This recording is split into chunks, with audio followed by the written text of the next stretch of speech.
किसान भाइयों बहनों, माहू एक ऐसा कीट है जो फसलों को भारी नुकसान पहुंचाता है। मध्य प्रदेश के राजगढ़ जिले में भी किसानों ने सरसों की फसल में माहू से निजात पाने की बहुत कोशिश की।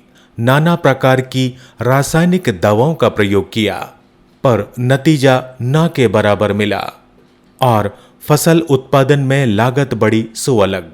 अतः किसानों ने सरसों की फसल उगाना कम कर दिया और कुछ किसानों ने तो सरसों की फसल को बोना ही बंद कर दिया।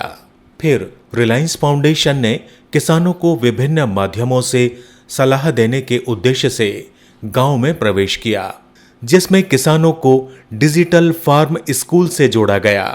इस स्कूल के माध्यम से उन्होंने किसानों को डिजिटल माध्यम से प्रक्षेत्र प्रदर्शन कार्यक्रम, ध्वनि संदेश आदि के माध्यम से किसानों को माहू कीट के नियंत्रण हेतु समय के कीट प्रबंधन की जानकारी दी। डिजिटल फार्म स्कूल के माध्यम से किसानों को यह समझाया गया कि सरसों की फसल की बुआई समय से पूर्व करने से माहू कीट का प्रकोप कम होता है।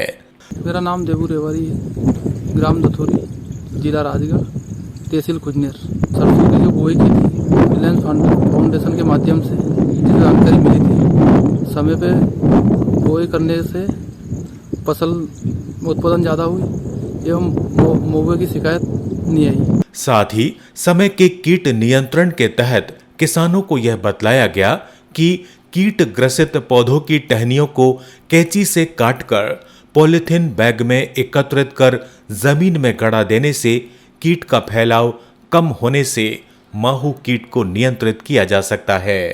मेरा नाम रघुवीर रेवरी, ग्राम दथुरी, तहसील कुजनेर, जिला राजगढ़।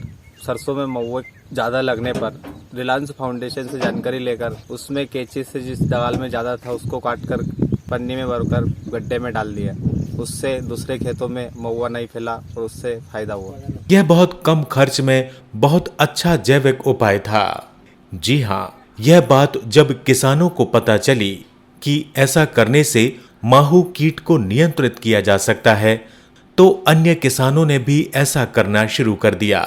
अब किसानों को समझ में आ गया कि रासायनिक कीटनाशकों का प्रयोग फसल की लागत को बढ़ाता है, साथ ही पर्यावरण के लिए भी यह नुकसानदायक है। इसलिए उन्होंने इस विधि के साथ पीली चिपचिपी स्ट्रिप, नीम आधारित कीटनाशकों का भी उपयोग करना शुरू किया। अब किसानों ने पुनः राजगढ़ जिले के धतूरी गांव में सरसों की खेती करना प्रारंभ कर दिया है और भरपूर लाभ अर्जित कर रहे हैं।